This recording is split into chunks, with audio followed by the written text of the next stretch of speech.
When you go ahead, let us know when we're live.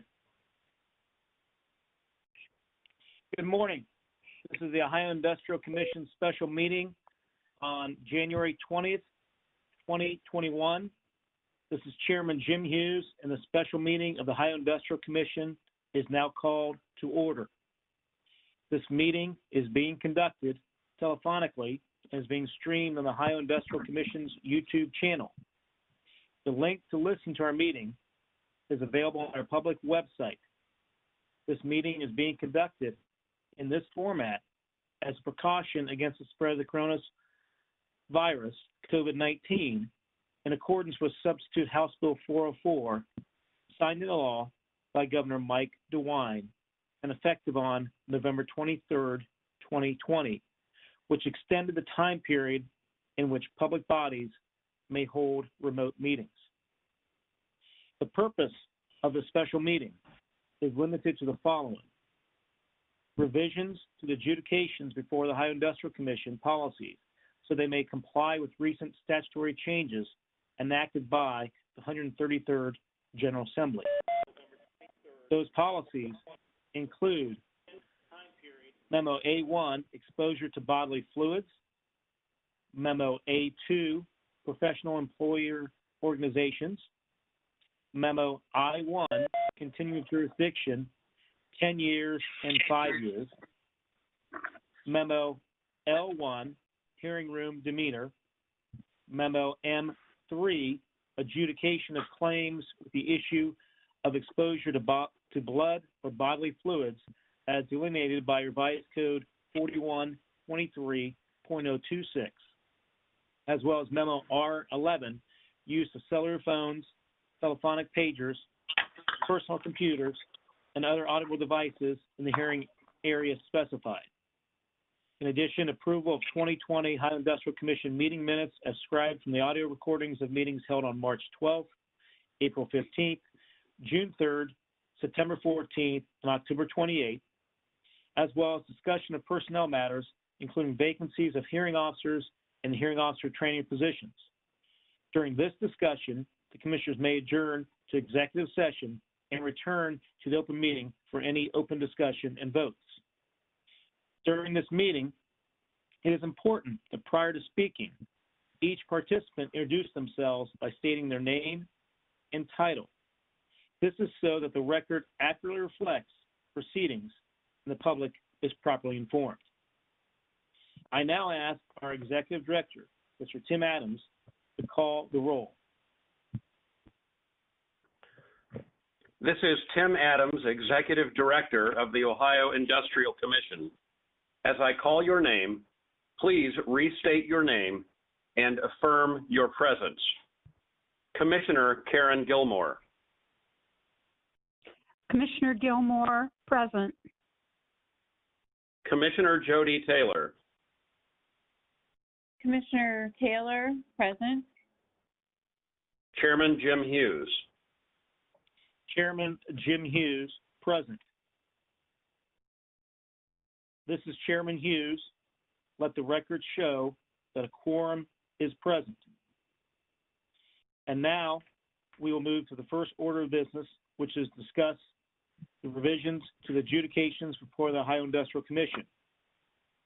At this point in time, I'll call upon Mr. Tom Connor, who's our Director of Adjudications, to go through each and every one of those policies that is to be considered before the Commission today. Mr. Tom Connor, Director of Adjudications. Are you there, sir? I am. Good morning. What these drafts are, by and large, are as a result of House Bill 81, which went into effect back in September, as well as Senate Bill 201, which is yet to go into effect and was recently passed. And what it amounts to is it's minor changes, and I'll walk through each one of them. Be glad to answer any questions as we go through. Memo A1 deals with post-exposure medical diagnostic services. This is a result of Revised Code 4123.026, which went into effect years ago and allowed for peace officers, firefighters, and emergency medical workers to have post-exposure testing paid for when they were exposed to blood or other bodily fluids. What House Bill 81 added, effective September 15th, 2020, is for exposures after that date, a new category of employees, which is detention facility employees, including corrections officers, as well as a new category of exposures, and that is to a drug or other chemical substance. So the purpose of the amendment or the draft is to add those two categories. You will notice in the first paragraph that the changes are there, and what it points out is that for police officers, firefighters, emergency medical workers, and for exposures on or after September 15th, 2020, detention facility employees, including corrections officers. Then at the end of that first paragraph, it points out that the exposures can be to blood, other bodily fluids of another person, a drug or other chemical substance. One concern was raised yesterday that maybe this could be interpreted to for some to think that exposure to a drug or other chemical substance was available, or payment for the diagnostic testing for that type of exposure was available for peace officers, firefighters, and emergency medical workers prior to September 15th. And you know, if the feeling is that there's some lack of clarity in this first paragraph on that, you can go about it a couple different ways. We could put the same date phrase that is in the first line right before a drug or other chemical substance at the end of the paragraph to make it clear that those two additions both only apply on or after September 15th. Or you can break it into different paragraphs. The one thing is I'd let you know, these issues rarely come to hearing. Because obviously if the testing ends up finding a problem, then you end up with a regular claim. These are only situations where you really end up with the test is negative, and then they're going to pay for the diagnostic testing that rendered that test result. So those are the only concerns with the draft that have been brought to my attention. And I don't know if it's the pleasure of the commission to go through one at a time and answer questions, or have me kind of march through all of them and deal with it that way.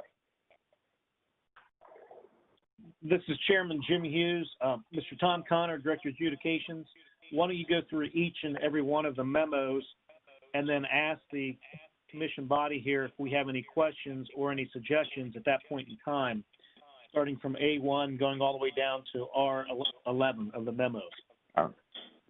Okay. It's Tom Connor, Director of Adjudication. That would kind of conclude the presentation regarding A1. With regard to A2, this was the draft is. This is Jim Hughes, Chairman. Mr. Tom Connor, Director of Adjudication. Why don't we, at the end of that one, why don't we ask the commissioners if they have any questions or additions or suggestions? That way, if they have it fresh in their mind, the commissioners can ask you, and we can address it right at that point in time. Okay. Well, then with regard to, this is Tom Connor, Director of Adjudication. With regard to A1, that would conclude the presentation, so I'm open for any questions or comments. This is Commissioner Gilmore. Debbie Fody and I were the ones who brought up the question about whether it will be totally clear to the hearing officers at what time the police officers, firefighters, and emergency medical workers were able to have their exposure to blood or bodily fluids paid for. And so we had suggested putting a second paragraph saying, on or after September 15th, 2020, peace officers, firefighters, and emergency medical workers and detention facility employees, including corrections officers, and the only employees eligible for post-exposure medical diagnostic services consistent with the standards of medical care existing at the time of the exposure, following exposure to a drug or other chemical substance. We thought it was important to state it very clearly, considering the number of new hearing officers we are employing currently due to a lot of retirements. So we were asking to add a paragraph clarifying, and then we also felt that there should be definitions added for detention facility employee and corrections officer, since the memo contains definitions for peace officer, emergency medical worker, and firefighter. We distributed these suggestions prior to this meeting. This is Jim Hughes, Chairman. Thank you, Commissioner Gilmore. Tom Connor, Director of Adjudication, do you have a comment on that, on what Commissioner Gilmore is suggesting?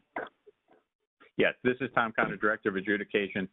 In the final draft, we did, as far as the definitions, we did pull in what a detention facility means and tried to address that issue that wasn't in it. And like I said, it was just, we went back and forth and tried to offer two different possible solutions. And I certainly have no objection to trying to break the concept in the first paragraph into two, as Commissioner Gilmore has suggested it. The idea is to try to make it as clear as possible. This isn't a large volume of hearings, but we want to make sure that people understand what the intent of the legislation was. So that would accomplish the same things as we're trying to make happen in this policy.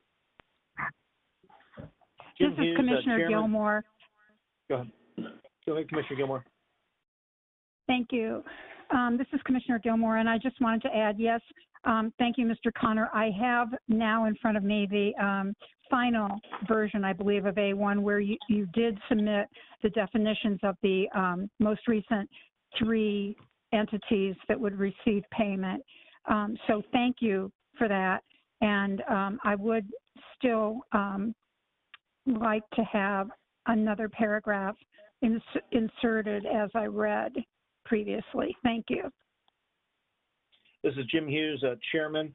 I'd like to call upon Commissioner Taylor and see if she has any questions of Mr. Tom Connor or any questions of her colleague, Commissioner Gilmore, in terms of what we're doing here. Commissioner Taylor? Is Commissioner Taylor. Yes, thank you. This is Commissioner Taylor. You know, when I did have a conversation with Tom previously, and I do agree with that it could be worded better. I think I agree with Commissioner Gilmore that it is confusing on the dates, and just to make sure it's clear. And it's not just, in my opinion, it's not just for the hearing officers, but the outside representatives and union members, you know, for a lot of the public employees, you know, the firefighters, correction officers, you know, for them to understand what's going to be paid and what's, you know, eligible for payment for the testing. So I have no problem with Commissioner Gilmore's suggestion on adding a separate paragraph. I think it would just, another paragraph would make it clearer to everybody of what's going to be paid and at what time people are eligible for that. So I have no problem with that. Thank you. This is Chairman Jim Hughes. Thank you, Commissioner Taylor, for your comments on that. Commissioner Gilmore, do you have is this in a form of a motion to have this broken? Are you making this as a form of motion? Do you have some language you'd like us to consider in terms of breaking up? Because I do find your argument is well-founded, and I'm in agreement with you as well as with Commissioner Taylor on this. Do you have anything you'd like the Commission to consider regarding A1 at this point in time? Yes, I would like to move to amend Memo A1 to insert as the second paragraph, on and after September 15th, 2020, peace officers, firefighters, and emergency medical workers and detention facility employees, including corrections officers, are the only employees eligible for post-exposure medical diagnostic services consistent with the standards of medical care existing at the time of the exposure, following exposure to a drug or other chemical substance. This is Chairman Jim Hughes. That was Commissioner Karen Gilmore who made that motion. Is there a second to Commissioner Gilmore's motion to amend? This is Commissioner Taylor. I will second. It has now been, this is Jim Hughes, Chairman, is now been properly moved by Commissioner Gilmore and properly seconded by Commissioner Taylor to amend A1, the language she just read into the record. At this point in time, I'm going to call upon Executive Director Tim Adams to call the roll regarding the amendment to memo A1. This is Tim Adams, Executive Director of the Ohio Industrial Commission. As I call your name, please restate your name and state your vote. Commissioner Karen Gilmore. Commissioner Gilmore, yes. Commissioner Jody Taylor. Commissioner Taylor, yes. Chairman Jim Hughes. Chairman Jim Hughes, yes.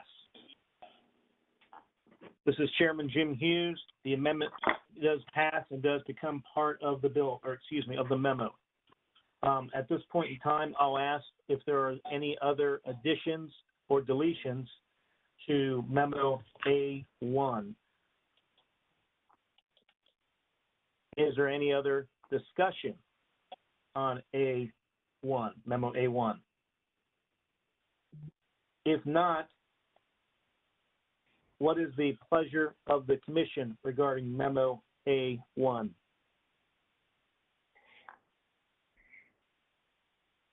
This is Chairman Jim Hughes. I will move for the adoption of memo A1 as amended by Commissioner Gilmore this morning.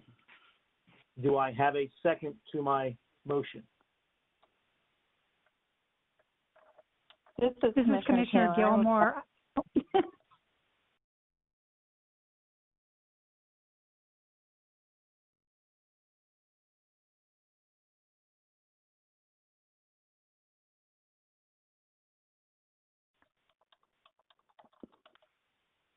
I think we lost. This is Commissioner Taylor. I will second. This is Chairman Jim Hughes. I have moved. This is properly seconded by Commissioner Taylor to move memo A1. Is there any discussion on the motion?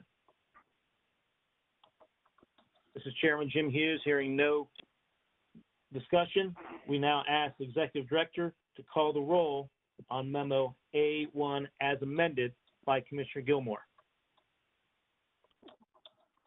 This is Tim Adams, Executive Director of the Ohio Industrial Commission. As I call your name, please restate your name and state your vote.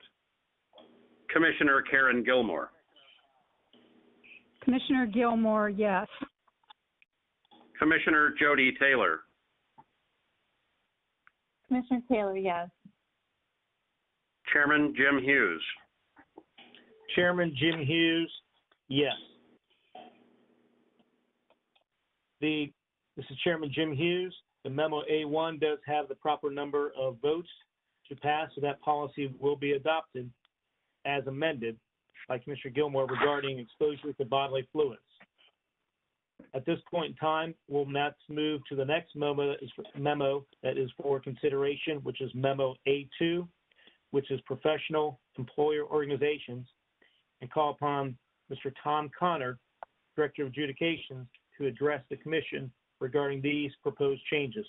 Mr. Tom Connor. This is Tom Connor, Director of Adjudication. Memo A2 in its current form only deals with professional employer organizations which have been in existence in Ohio for some time. Recently in Senate Bill 201, a new category of employer called alternate employer organizations was created. It is similar to a professional employer organization, but it has some additional limitations, some additional things that they aren't able to do that some professional employer organizations can. So when the commission deals with these issues, we do not remove any named employer. So for instance, a claim, if an employer is originally named in a claim and then that employer signs up or contracts with a professional employer organization in the past, we just add the professional employer organization and its representative to the claim so that we can ensure that all possible impacted parties continue to get notice. I think on the risk side that BWC deals with, they actually replace employers in some of these circumstances. We just add on the new entity. So with regard to what we do at the commission, adding this new type of alternate employer organizations just requires us to follow the same policy with regard to either PEOs, professional employer organizations, or AEOs, alternate employer organizations. So the draft only adds alternate employer organizations each time it goes through and talks about professional employer organizations. And again, what we will do in practice is when we become aware that this type of organization is involved in a claim, we add them to the named employers so that we can ensure that all parties and their representatives get notice. I don't know if there's any questions about that.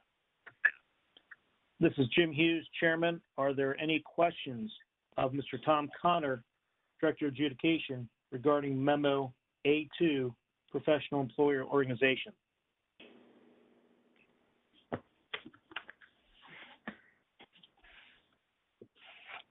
This is Jim Hughes, Chairman. Hearing no questions of Memo A2, Professional Employer Organization, is there any discussion? Hearing no discussion regarding Memo A2, Professional Employer Organization, I move as Chairman Jim Hughes for adoption of the policy of Memo A2 dealing professional employer organization as presented to us today by Mr. Tom Connor. Do I have a second to my motion? This is Commissioner Taylor. I will second.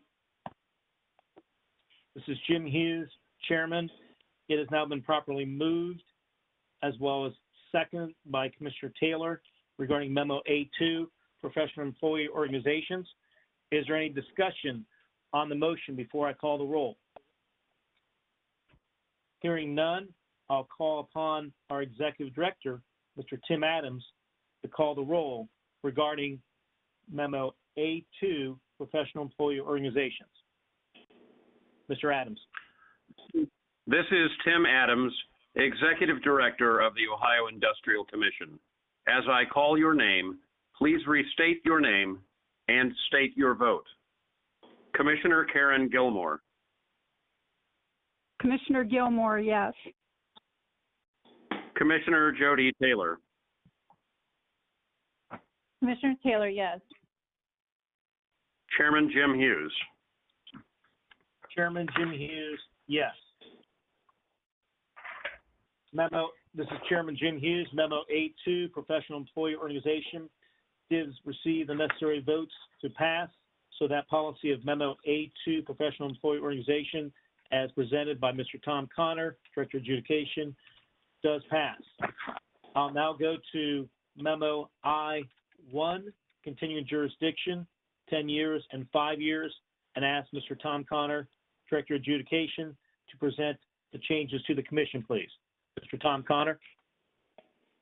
This is Tom Connor, Director of Adjudication. This is another policy that had to be amended in light of House Bill 81, which went into effect back in September 15th, 2020. What the change was that made in the law is that the measuring date for the last date of medical prior to September 15th would be when the medical bill was paid. What the law changes to, you look for at the date that medical service was rendered, not the date it was paid. Right? So, for instance, if somebody had treatment on September 1st, but that bill didn't get paid till November 1st of a year, you'd be looking at the September 1st date going forward, not the November date. The one other interesting thing that happened in this is rather than it being effective September 15th, it was specifically, this change was made specifically effective July 1st, 2020, I believe, to match up with the experience period and make things easier at BWC as far as calculating premiums. So that is the change here. It is the third paragraph, and it just makes clear for date of injury or disability on or after July 1st, 2020, that the claim is active for 5 years from the date of last payment of compensation or 5 years from the last date of medical services rendered, whichever is later. And that third paragraph is the only change to existing policy. I don't know if there's any questions on this one. This is Jim Hughes, Chairman. Thank you, Mr. Tom Connor, Director of Adjudication. Is there any questions from the fellow commissioners on Memo I-1, continued jurisdiction, 10 years and 5 years, to Mr. Tom Connor? This is Commissioner Gilmore. This is a very small point, but I had circulated the correction for the first paragraph, which is, the first paragraph is all one sentence. So toward the end of that sentence, it talks about, or 10 years from the last payment of, and then we added of a medical bill. Our copy that we received of Memo I-1 did not have the A in it. This is Jim Hughes, Chairman. Thank you, Commissioner Gilmore. Are there, Mr. Tom Connor, did you want to respond to that? This is Tom Connor, Director of Adjudication. Actually, that's my fault. It is in, I should have brought that up. I overlooked that small change. It wasn't bright enough for my eyesight at my age to have jumped out at me. This is Jim Hughes, Chairman. Are you saying, Mr. Tom Connor, Director of Adjudication, that in the final version that we're looking at, the A is in there, or it should be in there and we should amend it as Commissioner Gilmore is suggesting? This is Tom Connor, Director of Adjudication. In the final version, I believe it is in there. I just overlooked it when I was having my discussion. This is Jim Hughes, Chairman. Commissioner Gilmore, is that sufficient then? This is Commissioner Gilmore. Yes, thank you, Tom. This is Chairman Jim Hughes. Is there any other questions of Mr. Tom Connor regarding Memo I-1? Hearing none, at this point in time, I, as Jim Hughes, Chairman, will move the Memo I-1, continued jurisdiction, 10 years and 5 years, the A addition that we just spoke about. Make sure we vote on that one. I make a motion we approve that. Is there a second to my motion? This is Commissioner Taylor. I will second. This is Chairman Jim Hughes. It's now been properly moved by me as well as seconded by Commissioner Taylor to vote on Memo I-1, continued jurisdiction, 10 years and 5 years. I will now call upon our Executive Director, Mr. Tim Adams, to call the roll, please. This is Tim Adams, Executive Director of the Ohio Industrial Commission. As I call your name, please restate your name and state your vote. Commissioner Karen Gilmore. Commissioner Gilmore, yes. Commissioner Jody Taylor. Commissioner Taylor, yes. Chairman Jim Hughes. Chairman Jim Hughes, yes. Memo I-1, the continued jurisdiction, 10 years and 5 years, having received the proper number of votes, this policy then is approved by the Commission. We will next move to Memo L1, hearing room demeanor, with Mr. Tom Connor. This is Tom Connor, Director of Adjudication. L1, in dealing with hearing room demeanor, there was some specific language in this policy that kind of dealt with the dress code type of issues. And it was felt that some redrafting was necessary. Upon further inspection, it also pulls in, for instance, the Industrial Commission's dress code policy. So it is my suggestion or my request that the commissioners just table this draft at this point, and I'd rather come back at the next meeting with any necessary changes once we can be sure that we're not inadvertently impacting some different policy of the commission. Chairman Jim Hughes, thank you, Mr. Tom Connor, Director of Adjudication, for that. Is there any questions by the fellow commissioners of Mr. I guess we're having somebody else's phone ring. If somebody could please put that on mute, we would appreciate it. Is there any other questions of Mr. Tom Connor regarding Director of Adjudication regarding Memo L1, the hearing room demeanor, and to table that to another meeting at a later date and time regarding this? Hearing none, then I, as Chairman Jim Hughes, will make a motion then to table memo L1, the hearing room demeanor, to a later date in order to enable Mr. Tom Connor to check into the other policies, make sure they're all consistent. Do I have a second to my motion to table? This is Commissioner Taylor. I will second. This is Chairman Jim Hughes. Thank you, Commissioner Taylor, for that second. It's been properly moved by me to table the memo L1 hearing room demeanor, seconded by Commissioner Taylor. I will now call upon our Executive Director, Mr. Tim Adams, to call the roll, please. This is Tim Adams, Executive Director of the Ohio Industrial Commission. As I call your name, please restate your name and state your vote. Commissioner Karen Gilmore. Commissioner Gilmore, yes. Commissioner Jody Taylor. Commissioner Taylor, yes. Chairman Jim Hughes. Chairman Jim Hughes, yes. The motion, this is Chairman Jim Hughes, the motion of memo L1, hearing room demeanor to table to a later time has passed, so that will be tabled to a later date. We will now move to memo M3, which is the adjudication of claims with the issue of exposure to blood or bodily fluids as delineated by revised code 4123.026.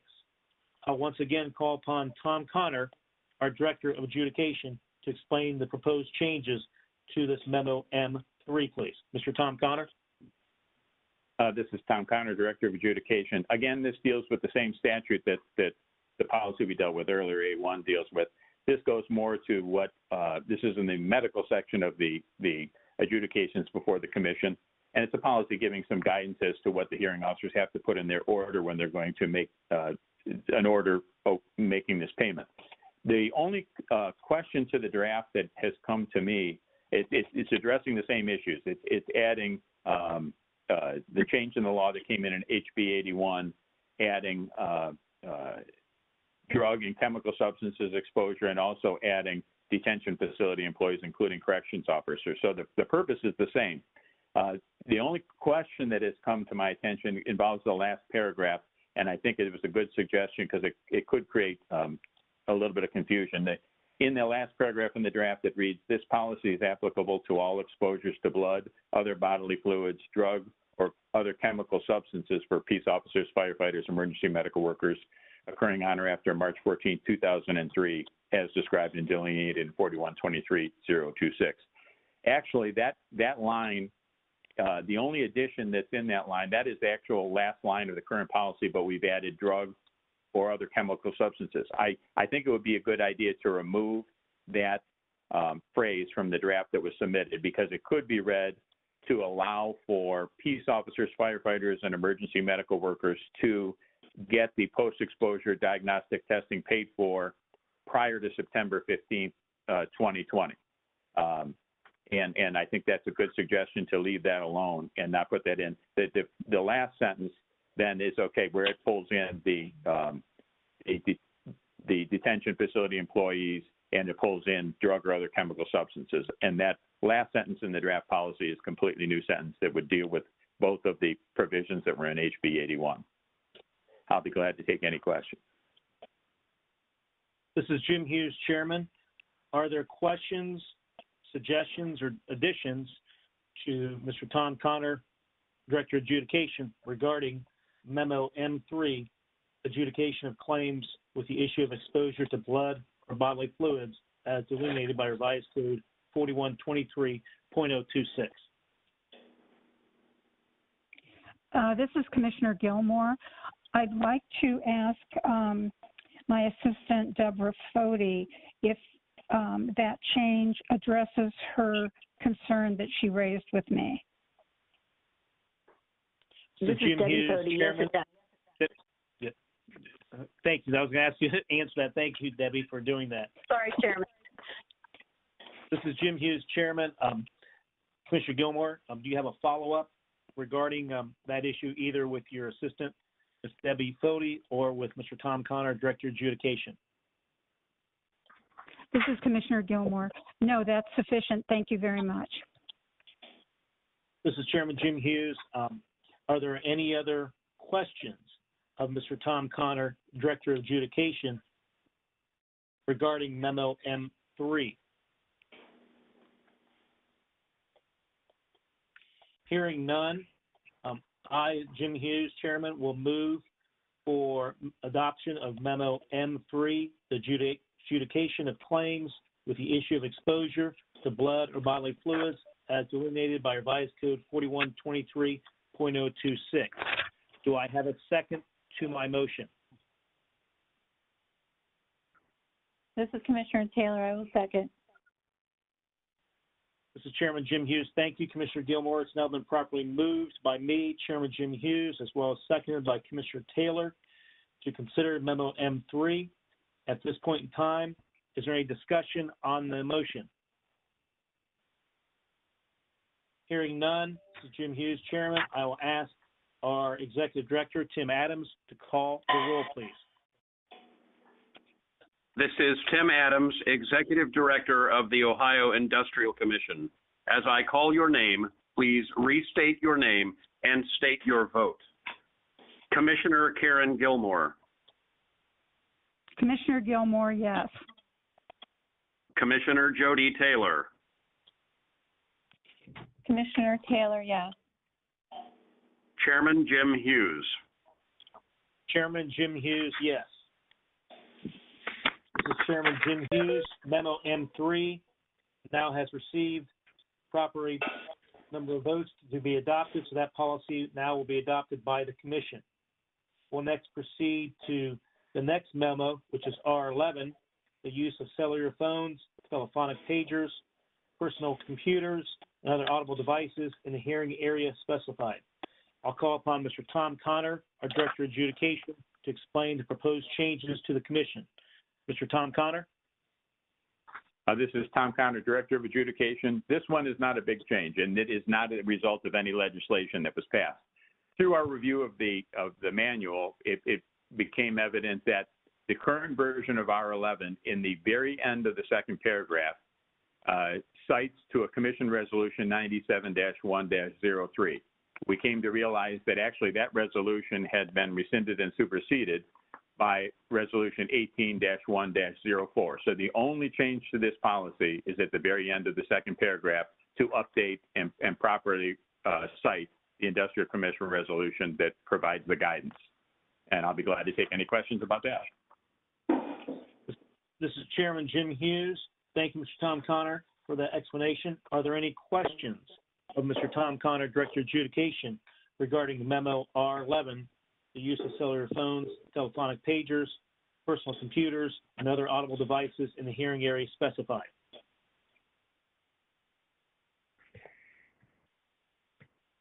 This is Jim Hughes, Chairman.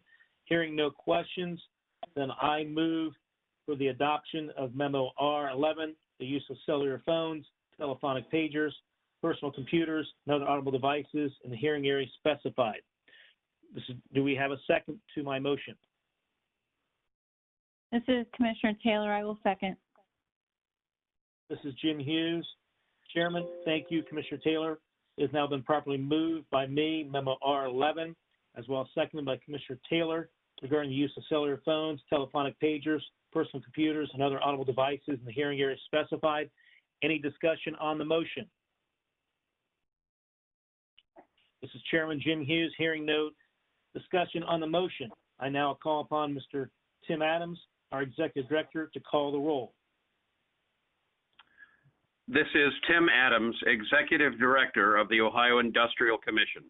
As I call your name, please restate your name and state your vote. Commissioner Karen Gilmore. Commissioner Gilmore, yes. Commissioner Jody Taylor. Commissioner Taylor, yes. Chairman Jim Hughes.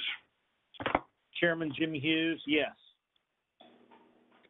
This is Chairman Jim Hughes. Memo R11 now have received the proper number of votes to pass to be adopted for that policy. The Commission does adopt the Memo R11, use of cellular phones, telephonic pagers, personal computers, and other audible devices in the hearing area specified.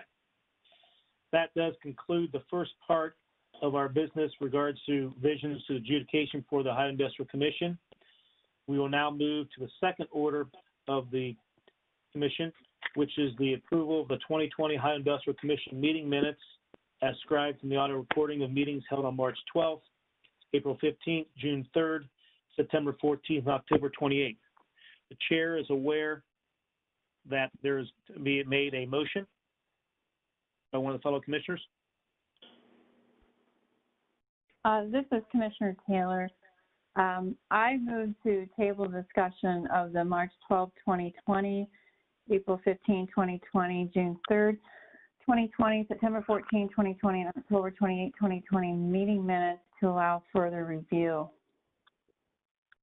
This is Chairman Jim Hughes. That has been properly moved by Commissioner Taylor to table the minutes, the Ohio Industrial Commission minutes of 2020 from the audio recording of meetings held on March 12th, April 15th, June 3rd, September 14th, October 28th, all 2020.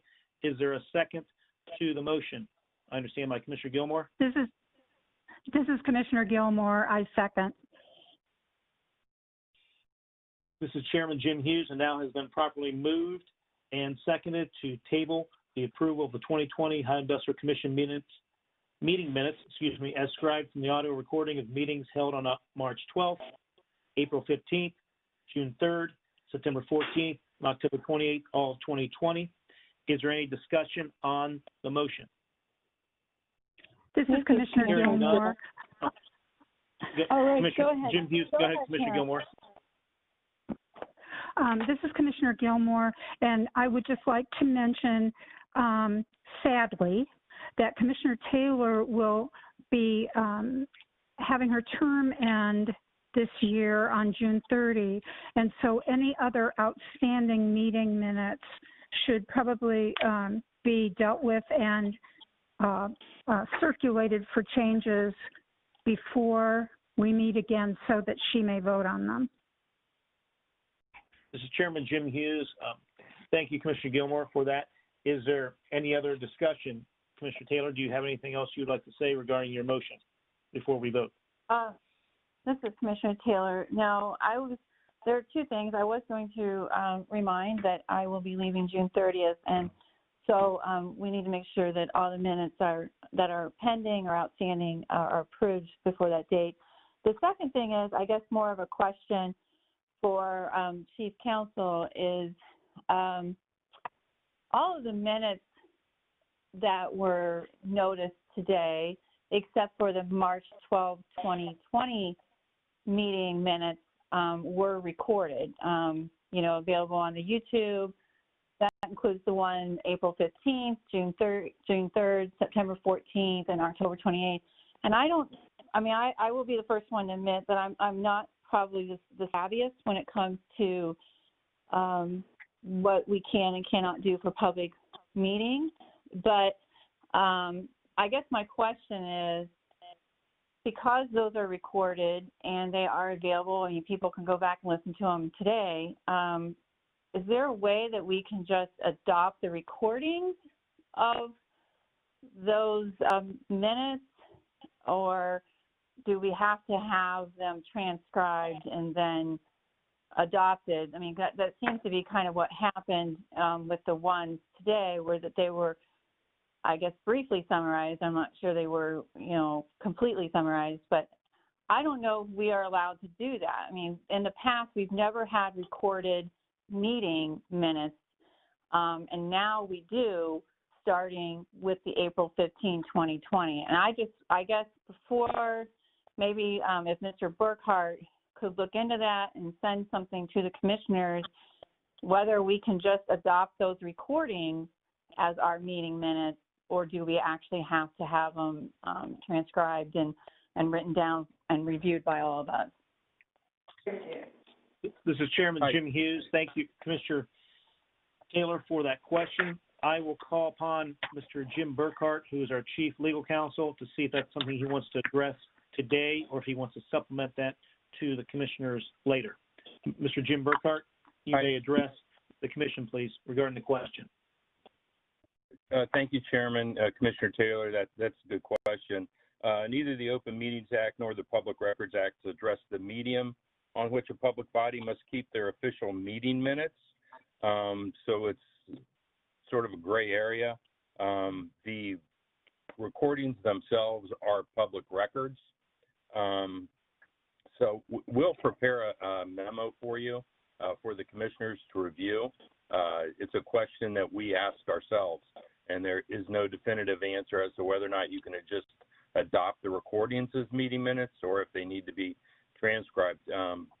Point of order, we did review the actual meeting minutes, the recordings, when we drafted the ones that are before the commission for consideration.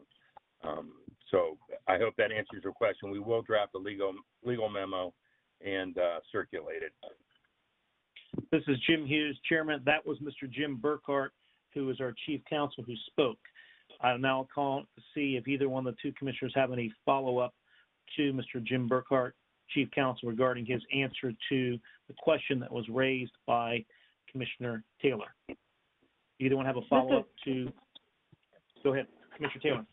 This is Commissioner Taylor. The only thing, Chief Counsel, I would like you to maybe, obviously, these YouTube and this forum that we're doing now has been permitted by legislation that was passed recently during the COVID virus.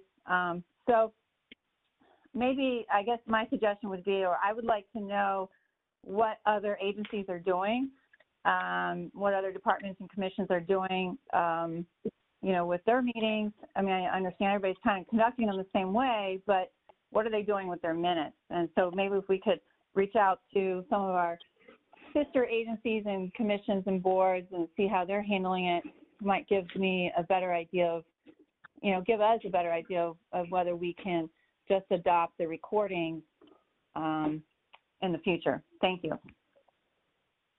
This is Chairman Jim Hughes. Mr. Jim Burkhart, Chief Counsel, is that something you can prepare as instructed by Commissioner Taylor for the commission? Sure. This is Jim Burkhart, Chief Counsel. Commissioner Taylor would be happy to do that. We will survey other agencies, boards, and commissions and find out how they are adapting to the current circumstances we're in and how they're posting their meeting minutes. I'll have something probably by the 29th circulated to the commissioners. This is Chairman Jim Hughes. Thank you, Mr. Burkhart, for that. Also, the chair wants to also let people know that it is the inclination of the chair to bring all the minutes that are outstanding to the commission to have them consider to see if they would be adopted before the tenure of Commissioner Taylor, which, as noted, is going to expire on June 30th of this year, 2020. Is there any other discussion on the motion to table the minutes that was made by Commissioner Taylor and seconded by Commissioner Gilmore? Hearing none, I will call Tim Adams, our Executive Director, to call the roll on the motion to table the minutes. Mr. Adams. This is Tim Adams, Executive Director of the Ohio Industrial Commission. As I call your name, please restate your name and state your vote. Commissioner Karen Gilmore. Commissioner Gilmore, yes. Commissioner Jody Taylor. This is Commissioner Taylor, yes. Chairman Jim Hughes. Chairman Jim Hughes, yes. The motion to table the minutes has enough votes, so the minutes as described that was proposed today will be tabled. We'll now move to the third part of the agenda today. This is Chairman Jim Hughes. As I stated, in a moment, I'm going to introduce a motion that the commissioners of the Ohio Industrial Commission adjourn to executive session to discuss personnel matters, specifically the hiring of hearing officers and a hearing officer trainer. During the executive session, this hearing will remain open and will not adjourn until we return to our open session. Discussions in executive sessions are limited to specific statutory reason expressed in the motion. The commission may not vote or make any decisions in executive session. This is in compliance with provisions of Revised Code 121.22. This is Chairman Jim Hughes. At this time, I move that we adjourn to executive session. The purpose of the executive session is to consider the appointment, employment, and promotion of the hearing officers and the hearing officer trainer. May I have a second for the motion? This is Commissioner Taylor. I will second. This is Jim Hughes. Chairman, thank you, Commissioner Taylor, for that. Is there any discussion on the motion? Hearing no, this is Jim Hughes. Hearing no discussion on the motion, I now will ask the Executive Director, Tim Adams, to call the roll. This is Tim Adams, Executive Director of the Ohio Industrial Commission. As I call your name, please restate your name and state your vote. Commissioner Karen Gilmore. Commissioner Gilmore, yes. Commissioner Jody Taylor. Commissioner Taylor, yes. Chairman Jim Hughes. Chairman Jim Hughes, yes. This is Chairman Jim Hughes. The motion to adjourn into executive session does have the proper number of votes. We will now adjourn to the executive session.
This is Chairman Jim Hughes. We are now back on the record, and the open meeting continues. Having concluded our 3 points of business today, the Chair, Jim Hughes, makes a motion to adjourn. Is there a second to the motion to adjourn our meeting today?